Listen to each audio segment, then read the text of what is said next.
Comedy دیکھنے میں گزارا, کتنا ٹائم انہوں نے فیس بک کی ریلز دیکھنے میں گزارا. آج فضول اور لایانی چیزیں دیکھنے میں ہمارا نوجوان اپنا کتنا ٹائم ویسٹ کر رہا ہے. میرے پیارے نوجوان ساتھیوں, اگر آپ کے دل کو میوزک سے سکون مل رہا ہے, گانے سے سکون مل رہا ہے, اگر آپ کو فیس بک کی بیہودہ ریل سے اور انسٹاگرام کے گندے ویڈیوز سے مزہ آ رہا ہے, اس کا مطلب یہ ہوا کہ آپ کا دل مردہ ہو چکا ہے. کیونکہ قرآن کہتا ہے الا بذکر اللہ تطمئن القلوب, او لوگوں, اللہ تعالیٰ کے ذکر سے ایمان والوں کے دل کو سکون ملتا ہے. جس دل میں ایمان ہوگا اس دل کو اللہ تعالیٰ کے ذکر سے اور قرآن سے سکون ملے گا.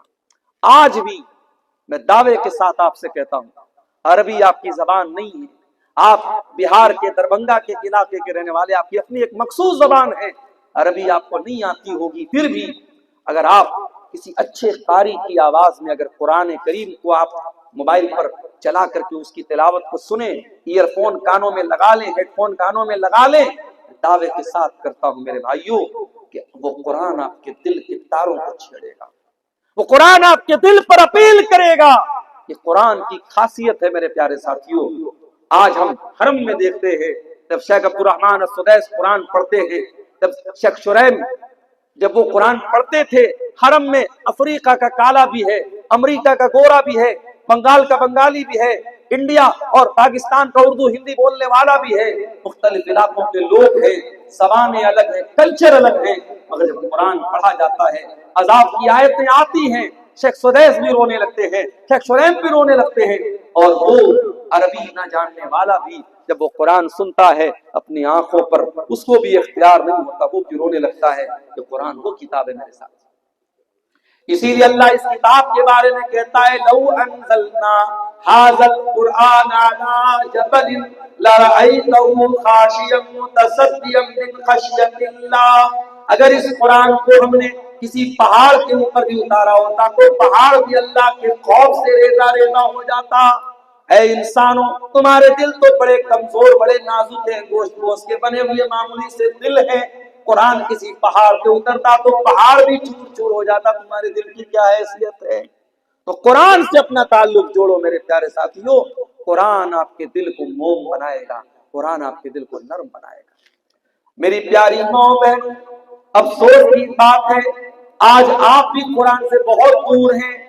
آج بعض خواتین کا فون آتا ہے, مولانا صاحب ہم اپنے مخصوص ایام میں ناپاکی کی حالت میں, جن ایام میں نماز پڑھنا ہمارے لیے منع ہے, ان ایام میں ہم قرآن پڑھ سکتے ہیں یا نہیں؟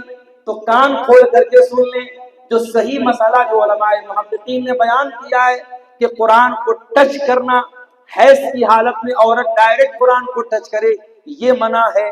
اس میں بھی اختلاف ہے, لیکن چلو جو زیادہ راجح اور مضبوط بات ہے وہ یہی ہے کہ عورت اگر پیریڈ میں ہے تو ڈائریکٹ قرآن کو ٹچ نہ کرے, مگر قرآن پڑھنے سے منع نہیں کیا گیا. اور آج موبائل پر آپ کو قرآن پڑھنے کی سہولت ہے. میری پیاری ماں اور بہنوں, آپ کے پاس کوئی بہانہ نہیں ہے, اینی ٹائم جہاں چاہے آپ قرآن پڑھ سکتے ہیں. اس قرآن سے اپنا تعلق جوڑو. میرے بھائیوں آپ سے بھی کہتا ہوں, میری بہنوں آپ سے بھی کہتا ہوں, یہی وہ قرآن ہے. اما عائشہ رضی اللہ تعالیٰ عنہ چاشت کی نماز پڑھ رہی ہیں اور اسی قرآن کی تلاوت کر رہی ہیں, اور قرآن پڑھتے پڑھتے جب اما عائشہ سورہ طور کی آیت پر پہنچتی ہیں فَمَنَّ اللَّهُ عَلَيْنَا وَوَقَانَا عَذَابَ السَّمُومِ, سورہ طور کی تلاوت کر رہی حضرت عائشہ, اور اس آیت پر جب پہنچتی ہے کہ جنتی جب جنت میں جائیں گے تو کہیں گے اے اللہ تیرا احسان ہے ہم پر کہ تو نے ہم کو جہنم کی آگ سے بچا لیا. جب اما عائشہ اس آیت پر پہنچی, ان کے بھتیجے قاسم بن محمد ان سے ملنے کے لیے آئے. بھتیجے نے دیکھا کہ میری پھوپھی جان قرآن پڑھ رہی ہیں, سورہ طور پڑھ رہی ہیں چاشت کی نماز میں, تو بھتیجے وہاں سے چلے گئے. اور بہت دیر کے بعد مارکیٹ میں سودا سلف لینے کے بعد بہت دیر کے بعد جب واپس آئے, کیا دیکھتے میری پھوپھی جان اسی آیت کو پڑھتی چلی جا رہی ہیں اور روتی چلی جا رہی ہیں, اپنے آنسوؤں کو تو پٹے سے پوچھتی چلی جا رہی ہیں. فَمَنَّ اللَّهُ عَلَيْنَا وَوَقَانَا عَذَابَ السَّمُومِ, اے اللہ تیرا احسان ہے ہم پر کہ تو نے ہم کو جہنم کی آگ سے بچا لیا. حضرت عائشہ اس آیت کو پڑھ کر کے بار بار رو رہی ہیں۔ میرے پیارے ساتھیوں، میری پیاری ماں اور بہنوں، وہ قرآن آج ہمارے پاس بھی ہے۔ اگر اپنے دل کی بھلائی چاہتے ہو، اپنے دل کو نرم کرنا چاہتے ہو، تو ذرا قرآن سے اپنا تعلق مضبوط کرو اور قرآن سے جڑو میرے پیارے ساتھیوں۔ دل کی سختی کو اگر دور کرنا ہے میرے پیارے بھائیوں، تو دنیا میں بہت ساری چیزیں جو جائز ہیں، جائز چیزوں کو بھی حد سے زیادہ ان سے تعلق نہ جوڑو۔ مثال کے طور پہ کھانا پینا پہننا ظاہر کی جائز ہے، مگر آپ ان جائز چیزوں میں بھی جب حد سے زیادہ مبتلا ہو جائیں گے تو دل کٹھور ہو جائے گا۔ جیسے بعض لوگ کیا ہوتے ہیں، ان کو ہمیشہ کھانے ہی کی بات رہتی ہے کہ آج یہ کھائیں گے کل وہ کھائیں گے، طرح طرح کے کھانے پینے، یعنی زندگی کا مقصد کیا ہے؟ چٹپٹی چیزیں کھانا، کھانا ہی کھانا ان کی زندگی کا مقصد ہے۔ بعض لوگوں کو آپ دیکھیے، صبح کو الگ کپڑا پہننے، شام کو الگ کپڑا پہننے، یعنی کپڑے ہی ان کی زندگی کا مقصد ہے۔ بعض عورتوں کو دیکھیے، ان کی زندگی میں کپڑے، میری الماری میں اتنے کپڑے ہیں، میرے وارڈروب میں اتنے کپڑے ہیں، کپڑوں کو انہوں نے زندگی بنا کے رکھا ہے۔ یاد رکھو میرے پیارے ساتھیوں، اس دنیا سے اتنا ہی تعلق جوڑو جتنے کی ضرورت ہے، اصل تیاری آخرت کی کرو۔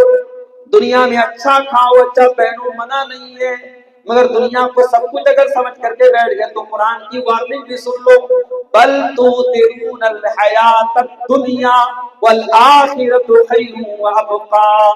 میرے بندو، تم دنیا کی زندگی کو ترجیح دیتے ہو، دنیا کی زندگی کو پرائیورٹی دیتے ہو، سب کچھ سمجھتے ہو، جبکہ آخرت کی زندگی زیادہ بہتر اور زیادہ باقی رہنے والی ہے۔ یہ کون سی عقل مندی ہے کہ اس 40 سال کی 50 سال کی زندگی کے لیے اتنی محنت ہم کرتے ہیں اور اس پرماننٹ زندگی کے لیے ہم کوئی محنت نہیں کرتے۔ میں نے اپنی آنکھوں سے دیکھا ہے لوگوں کو جن کو اپنے سونے کی چوڑیوں پر بڑا ناز تھا، وہ عورتیں جب مر گئی ان کی چوڑیاں کسی اور کے ہاتھوں میں چلی گئی۔ جن کو اپنے بینک بیلنس پر بڑا ناز تھا، اپنی دولت پر بڑا ناز تھا، اپنی سرکاری نوکری پر بڑا ناز تھا، آج دنیا سے چلے گئے۔ ان کے بچے کہیں چلے گئے، ان کی بیوی کہیں چلی گئی، ان کی پراپرٹی پر کوئی اور قابض ہو گیا۔ میرے پیارے ساتھیوں، یہ دنیا ہے، یہ دنیا ہے، وَمَا الْحَيَاةُ الدُّنْيَا إِلَّا مَتَاعُ الْغُرُورِ، یہ دھوکے کا سامان ہے، یہ دھوکے کا سامان ہے، بڑی بے وفا ہے یہ دنیا۔ اس دنیا نے آج تک کسی کے ساتھ وفا نہیں۔ عبد الرحمن بن عوف کو دیکھو، کون ہے عبد الرحمن بن عوف؟ نبی کے بڑے جلیل القدر صحابی ہیں، نبی کے ان 10 صحابہ میں شامل ہیں جن کو اللہ کے نبی نے جنت کی خوشخبری سنائی ہے۔ رمضان کا مہینہ ہے، دسترخوان لگا ہوا ہے، عبد الرحمن بن عوف افطار کرنے کے لیے بیٹھے ہوئے ہیں۔ اچانک ان کو جنگ احد کا ایک منظر یاد آ جاتا ہے۔ جنگ احد میں اللہ کے نبی کے ایک صحابی جن کا نام مصعب بن عمیر تھا، وہ شہید ہو جاتے ہیں۔ مصعب بن عمیر لمبے تڑنگے بدن کے مالک تھے، جب کفنایا جانے لگا تو کفن کی چادر چھوٹی پڑ گئی، ان کے سر کو ڈھانپا جاتا تھا تو پیر کھل جاتا تھا، پیر کو ڈھانپا جاتا تھا تو سر کھل جاتا تھا۔ بڑی مشکل سے ان کے سر کو ڈھانپا گیا اور پیر کے اوپر اذخر گھاس کو ڈال کر کے ان کو قبر میں ڈالا گیا۔ عبد الرحمن بن عوف کہتے ہیں، او لوگو، مصعب بن عمیر اللہ کے نبی کے اتنے جلیل القدر صحابی تھے، اور اس حالت میں ان کو دفن کیا گیا کہ ان کو کفن کی چادر تک نصیب نہ ہوئی۔ یہ وہ لوگ تھے جنہوں نے دنیا میں نیکی کی اور آخرت میں اس کا بدلہ پائیں گے، اور ایک ہم لوگ ہیں کہ جو اپنی نیکی کا مزہ دنیا میں پا رہے، دنیا میں کھا رہے ہیں۔ اتنا کہہ کر کے عبد الرحمن بن عوف رونے لگے اور دسترخوان چھوڑ کر کے چلے گئے۔ ایک چیز اپنے منہ میں نہ ڈالی، دنیا کی ساری نعمتیں ان کے لیے حقیر بن گئی۔ میرے بھائیوں، ساری نعمتیں سامنے ہیں، مگر جب اپنی آخرت کو یاد کیا، اپنے انجام کو یاد کیا، عبد الرحمن بن عوف نے دسترخوان سے ایک بھی سامان نہیں اٹھایا اور بغیر کھائے چلے۔ تو کھاؤ پیو، لیکن ایک حد تک میرے پیارے ساتھیوں دنیا سے ایک حد تک اپنا تعلق جوڑو۔ اسی لیے قرآن کہتا ہے وَابْتَغِ فِيمَا آتَاكَ اللَّهُ الدَّارَ الْآخِرَةَ وَلَا تَنْسَ نَصِيبَكَ مِنَ الدُّنْيَا۔ دنیا میں آخرت کی تیاری کرو اور دنیا کو سب کچھ نہ سمجھو۔ دنیا میں جو تمہارا حق ہے، جو حصہ ہے، اس کو مت بھولو، لیکن دنیا میں آخرت کی تیاری کرو۔ تو دل کی سختی کو اگر دور کرنا ہے تو یہ کام ہمیں کرنا پڑے گا کہ ہم دنیا سے بس ضرورت پر تعلق رکھیں، دنیا دار نہ بنے، دنیا پرست نہ بنے۔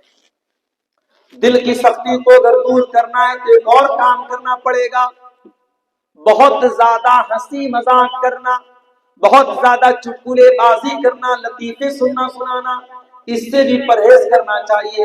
اللہ کے پیارے نبی فرماتے ہیں وَلَا تُكْثِرِ الضِّحْكَ فَإِنَّ كَثْرَةَ الضِّحْكِ تُمِيتُ الْقَلْبَ۔ بہت زیادہ ہنسی مذاق نہ کیا کرو، بہت زیادہ ہنسی مذاق کرنے سے دل مردہ ہو جاتا ہے۔ بعض لوگوں کو آپ دیکھیے، ان کا ایک مزاج ہوتا ہے، ان کو جب دیکھو تب ہنسی مذاق اور چٹکلے بازی ان کی زندگی کا مقصد ہوتا ہے۔ معاف کرنا میرے پیارے ساتھیوں، ہنسی مذاق کی بھی ایک سیما ہوتی ہے۔ اگر آپ زندگی کو لے کر کے سیریس نہیں ہیں، اپنے انجام کو لے کر کے سیریس نہیں ہیں، اس کا مطلب کہ آپ کا دل مردہ ہو رہا ہے۔ نبی نے فرمایا کہ زیادہ ہنسنے سے دل مردہ ہو جاتا ہے۔ اگر اس دل کی سختی کو دور کرنا ہے، ایک اور کام ہم کو کرنا پڑے گا، اور وہ کام یہ ہے کہ کثرت سے اللہ تعالیٰ کا ذکر کریں، اللہ کو کثرت سے یاد کریں۔ جتنا زیادہ اللہ کو یاد کریں گے اتنا دل کے اندر نرمی پیدا ہوگی۔ امام حسن بصری کے پاس ایک آدمی آیا، اس نے کہا امام صاحب میرا دل بڑا سخت محسوس ہوتا ہے، میں کیا کروں؟ امام صاحب نے فرمایا عذبہ بذکر اللہ، اپنے دل کو اللہ تعالیٰ کے ذکر سے ملائم بناؤ، نرم بناؤ، دل کو پگھلا دو اللہ تعالیٰ کے ذکر سے۔ جتنا آپ اللہ تعالیٰ کا ذکر کریں گے دل کی سختی اتنی دور ہوگی، دل اتنا ملائم ہوگا، دل اتنا نرم ہوگا۔ اسی طریقے سے اگر دل کی سختی کو دور کرنا ہے، ایک اور کام ضرور کیجئے۔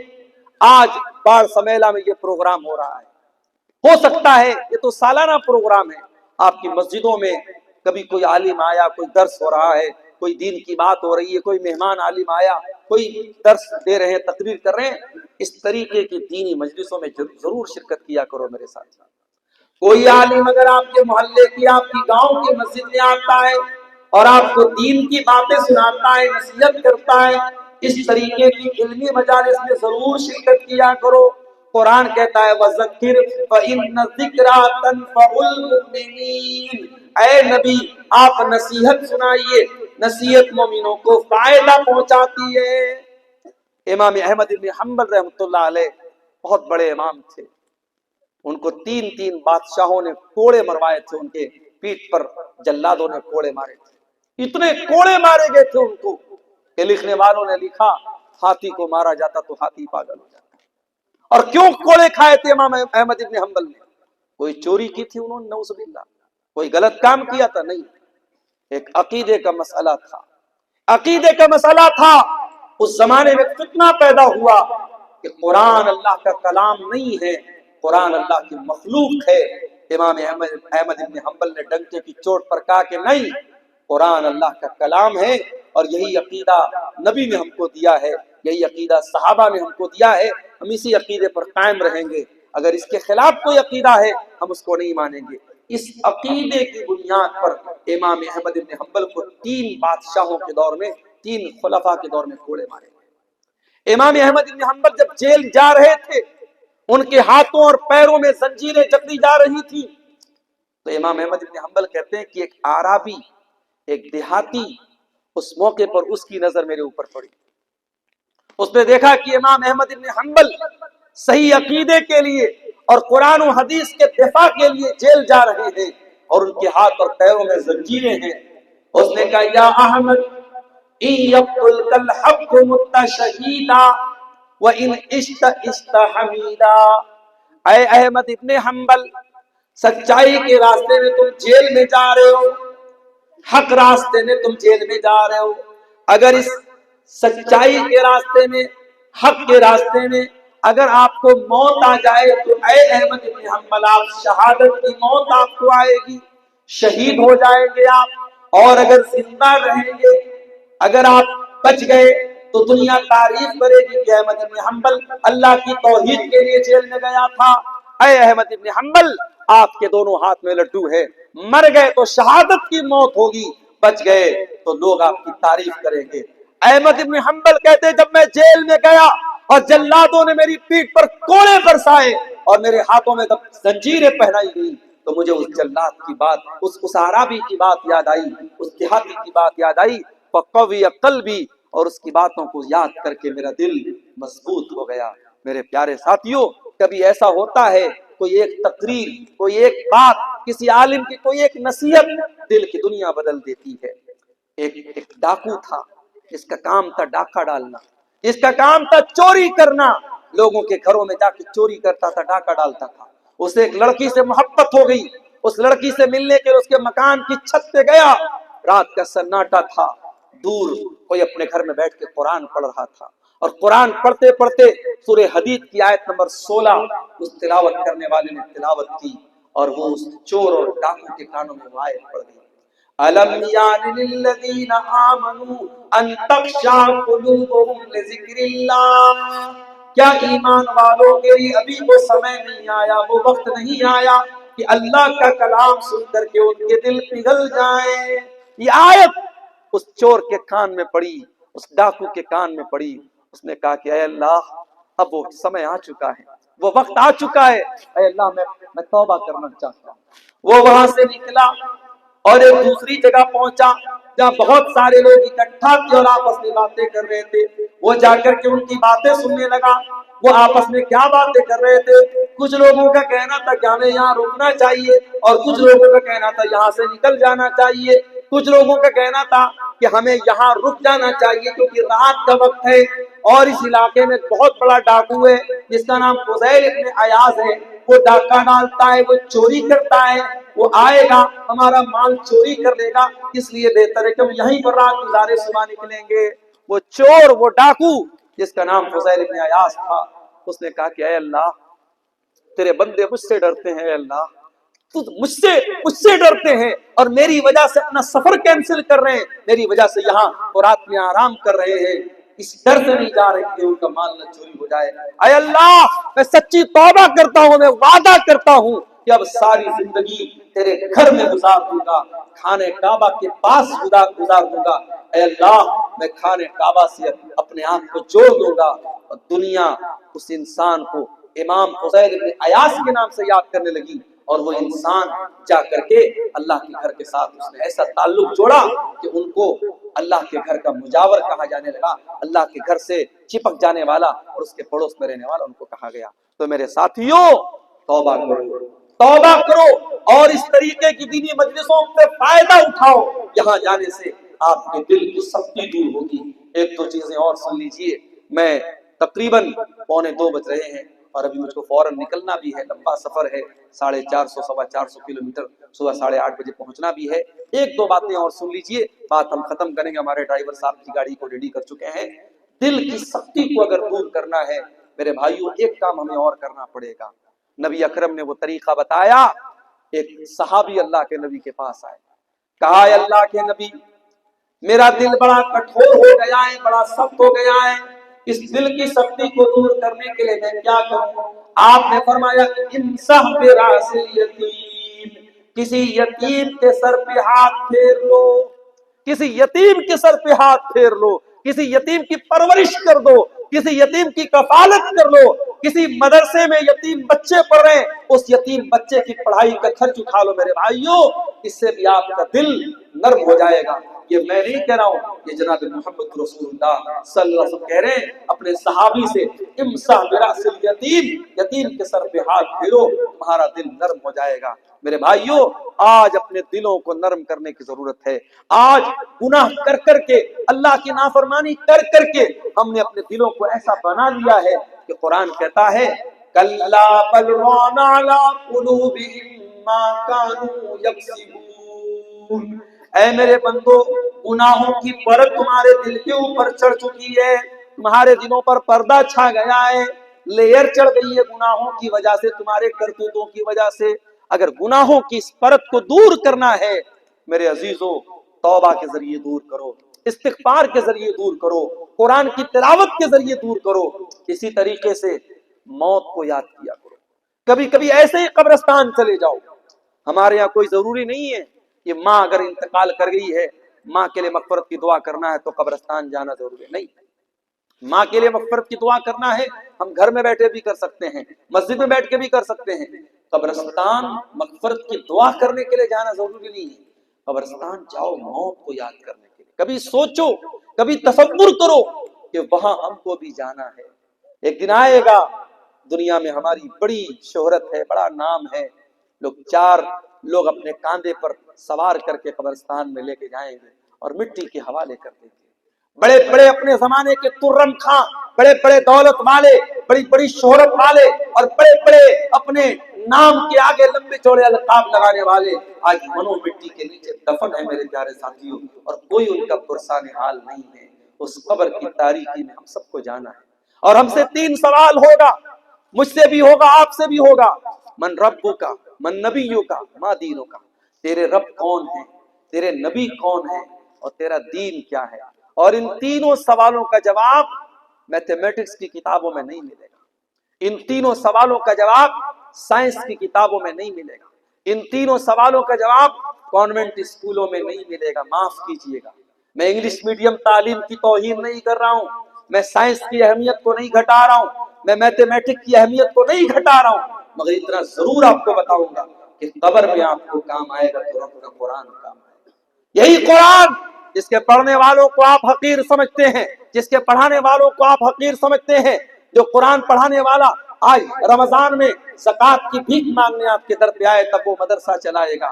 یہ حالات کیوں ہے میری قوم کے, اس پر بھی ہمیں غور کرنے کی ضرورت ہے. بڑے بڑے سیٹھوں کے یہاں بھکاریوں کی طرح یہ مدارس کے سفرا, یہ مدارس کے ذمہ دار بھکاریوں کی طرح لائن لگا کے کھڑے ہوتے ہیں, اور زکات کی رقم انہیں بھکاریوں کی طرح دی جاتی ہے. یہ بھی ایک لمحہ فکریہ اور غور کرنے کا مقام ہے کہ آپ کو قرآن پڑھانے والا اور آپ کے بچوں کو قرآن پڑھانے والا آپ کے در پہ آ کے بھیک مانگتا ہے تب وہ قرآن پڑھا پاتا ہے. یہ بہت افسوس کی بات ہے میرے بھائیوں. جب مومن قبر کے تینوں سوالوں کا صحیح جواب دے گا, میرا رب اللہ ہے, میرا دین اسلام ہے, میرے نبی محمد صلی اللہ علیہ وسلم ہے, تو فرشتہ پوچھے گا کہ تجھے ان تینوں سوالوں کا جواب کیسے پتا چلا, تو وہ کیا کہے گا, قرأت کتاب اللہ فآمنت به وصدقت به, میں نے قرآن پڑھا تھا, میں نے اللہ کی کتاب کو پڑھا تھا, اس پر ایمان لایا تھا, اس پر تصدیق کی تھی. میں قرآن کا عالم تھا, میں قرآن کا حافظ تھا, میں نے قرآن کو سمجھا تھا, میں نے قرآن کو پڑھا تھا. قبر میں بھی یہ قرآن آپ کے کام آئے گا, اور قیامت کے دن بھی یہ قرآن آپ کے کام آئے گا. قیامت کے دن یوم یفر المرء من اخیہ وامہ وابی وصاحبتہ وبنیہ, نہ بیٹا باپ کے کام آئے گا, نہ بیوی شوہر کے کام آئے گی, نہ بھائی بھائی کے کام آئے گا, لیکن قرآن وہاں بھی آپ کے کام آئے گا. نبی اکرم فرماتے ہیں اقرؤوا القرآن فإنه يأتي يوم القيامة شفيعا لأصحابه, قرآن پڑھا کرو, قرآن قیامت کے دن سفارش کرے گا تمہارے لیے, تمہارے حق میں اللہ تعالیٰ سے لڑے گا. میرے بھائیوں, قرآن سے اپنا تعلق مضبوط کرو, موت کو یاد کرو, قبرستان جایا کرو, اس سے بھی انشاءاللہ ہمارے دلوں کی سختی دور ہوگی. اور آخری چیز میرے پیارے ساتھیوں, دل کی سختی کو دور کرنا ہے تو دل کے مالک سے اپنی لو لگا لو. دل کا ریموٹ کنٹرول اللہ کے ہاتھ میں ہے, دل کا مالک اللہ ہے. اللہ جب تک نہیں چاہے گا آپ کا دل ہدایت پر نہیں آ سکتا, آپ کا دل صحیح راستے پر نہیں آ سکتا. اور جس دن اللہ چاہے گا بڑے سے بڑے گمراہ انسان کو اللہ ایمان کی توفیق دے دے گا. بڑے بڑے بالی ووڈ کے اور ہالی ووڈ کے فلمی ہیرو اور ہیروئن جن کی ساری زندگی ناچ گانے میں گزری, جس دن اللہ نے ان کو ہدایت دینی چاہی, ہدایت کے راستے پر آ گئے. اور جس کے دل کو اللہ تعالیٰ نے ہدایت سے محروم کر دینا چاہا وہ مسلمان تھا, مرتد ہو گیا. کوئی اپنے آپ کو کل تک مسلمان کہتا تھا, آج کافر ہو گیا, مشرک ہو گیا, اور آج دوسروں کے در پہ جا کے سر جھکانے لگا. اس لیے دل کے مالک سے اپنا تعلق جوڑو.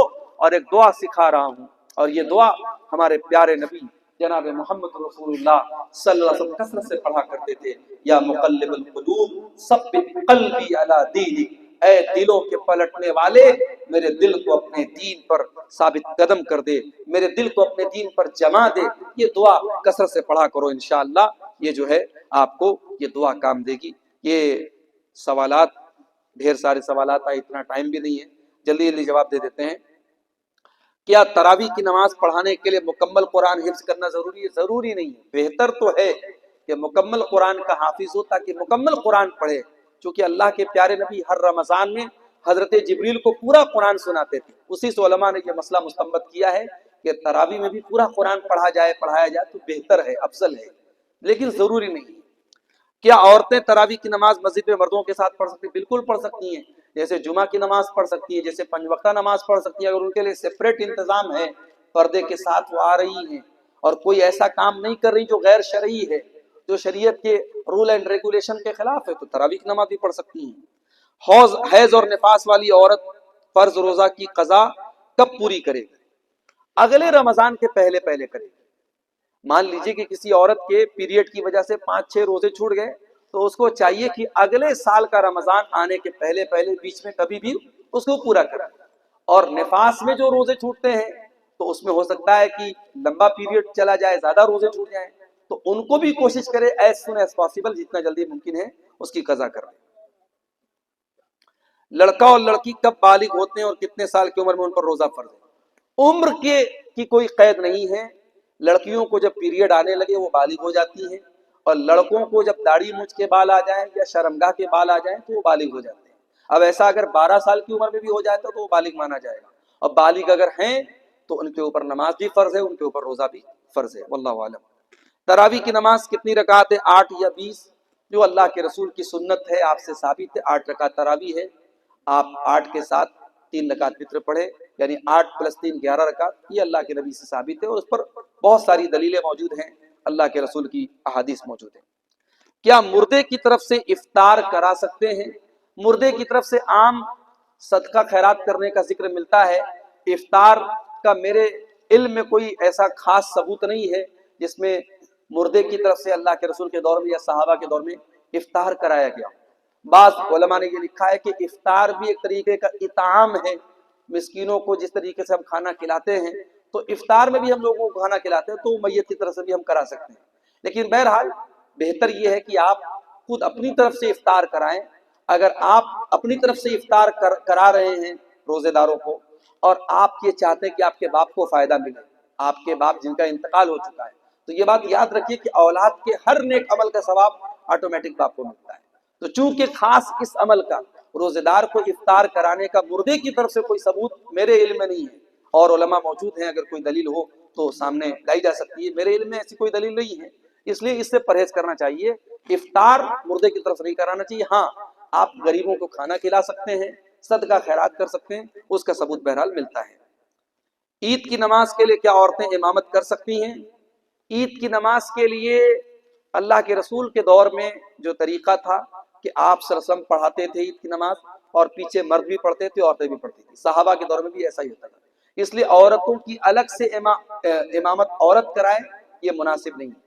آپ انتظام کریں اور مردوں ہی کی جماعت میں جو ہے عورتوں کا انتظام ہو اور مرد امامت کرائے، تو یہی زیادہ بہتر اور صحیح طریقہ ہے۔ صدقہ فطر کب دینا صحیح ہے اور اس کی شکل کیا ہے؟ صدقہ فطر جو ہے وہ آپ کو عید کی نماز کے پہلے پہلے دینا ہے۔ آپ 1-2 دن پہلے بھی دے دیں، کوئی حرج کی بات نہیں ہے، لیکن عید کی نماز کے پہلے پہلے دے دینا ہے۔ بہتر یہ ہے کہ آپ 1 دن پہلے دے دیں، 1 دن پہلے دے دیں، 2 دن پہلے دے دیں، اور اس کی شکل یہ ہے کہ آپ کا جو اناج ہے، جیسے مثال کے طور پہ ہم لوگ چاول کھاتے ہیں اور گیہوں کا آٹا کھاتے ہیں، تو آپ گیہوں بھی دے سکتے ہیں، چاول بھی دے سکتے ہیں، گیہوں کا آٹا بھی دے سکتے ہیں، اور ہر فیملی کے ایک ممبر کی طرف سے 2.5 کلو، ایک سا جو تقریباً 2.5 کلو بنتا ہے، تو 2.5 کلو کے حساب سے آپ جوڑ لیں اور اتنا اناج دے دیں۔ اب ایک سوال یہ کہ کیا ہم قیمت دے سکتے ہیں؟ تو بعض علماء نے کہا کہ قیمت نہیں دے سکتے۔ اناج کا ذکر حدیث میں ملتا، ہمیں اناج ہی دینا چاہیے، قیمت دیں گے تو قیمت ادا نہیں ہوگی۔ لیکن جو صحیح بات اور معقول بات لگتی ہے، مضبوط بات جو معلوم ہوتی ہے وہ یہ کہ اناج کا دینا افضل ہے، لیکن اگر کہیں کسی علاقے میں اناج دینے میں اس فقیر کی، اس غریب کا نقصان ہو رہا ہے، یا اس کی مصلحت اناج نہ دینے میں ہے، تو اس کو کیش بھی دیا جا سکتا ہے، کیونکہ اللہ کے رسول کے دور میں اناج بھی ایک طریقے کی کرنسی تھی۔ لوگ سامان خریدتے بیچتے تھے، اناج دے کر خریدتے بیچتے تھے، کپڑا لیتے تھے، اناج دے کے لیتے تھے۔ آج ہم بہت سارے علاقوں میں دیکھتے ہیں کہ غریب کو اناج دیا جاتا ہے، اور وہ اناج جا کر کے دکاندار کو اونے پونے بیچتا ہے، اور پھر اس سے پیسہ حاصل کرتا ہے۔ تو اسی لیے بہت سارے علماء کا کہنا ہے کہ جب وہ نقصان خود کر رہا ہے تو اس سے بہتر ہے کہ ہم اس کو کیش رقم دیں۔ لیکن بہرحال تمام دلائل کو سامنے رکھ کر کے جو بات زیادہ مضبوط نظر آتی ہے وہ یہ کہ اناج ہی دیا جائے، اناج دینے میں کوئی مسئلہ ہو، کوئی مشکل ہو، تب پیسہ دیا جائے۔ بعض لوگوں نے پیسے ہی کو آسان سمجھ کے اس کو رواج بنا لیا، وہ بھی ٹھیک نہیں۔ جو ایک سنت سے جو چیز ثابت ہے، اناج دیا جائے تو اناج کا ہی اہتمام کرنا چاہیے۔ واللہ اعلم بالصواب۔ یہ چند سوالات تھے جن کا جواب جلدی جلدی میں ہم نے آپ کے سامنے دیا. ہمارے بزرگ عالم دین مولانا عرفان مدنی صاحب موجود ہے، اگر ہم سے کہیں ان جوابات میں خطا ہوئی ہوگی تو وہ اس کی تصحیح کریں گے. میں وقت ختم ہو رہا ہے. اللہ تعالیٰ ہم سب کو اپنی اصلاح کی توفیق عطا فرمائے. اللہ ہم سب کو سچی توبہ کی توفیق عطا فرمائے.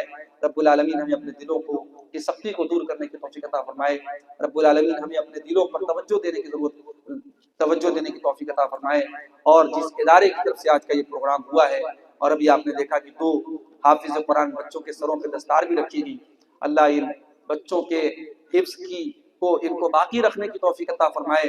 ان کو قرآن کا حافظ ہونے کے ساتھ ساتھ قرآن کا عالم بنائے. اللہ ہم سب کو کتاب و سنت کو سننے اور اس پر عمل کرنے کی توفیق عطا فرمائے. آمین. وآخر دعوانا الحمدللہ رب العالمین. والسلام علیکم ورحمۃ اللہ وبرکاتہ.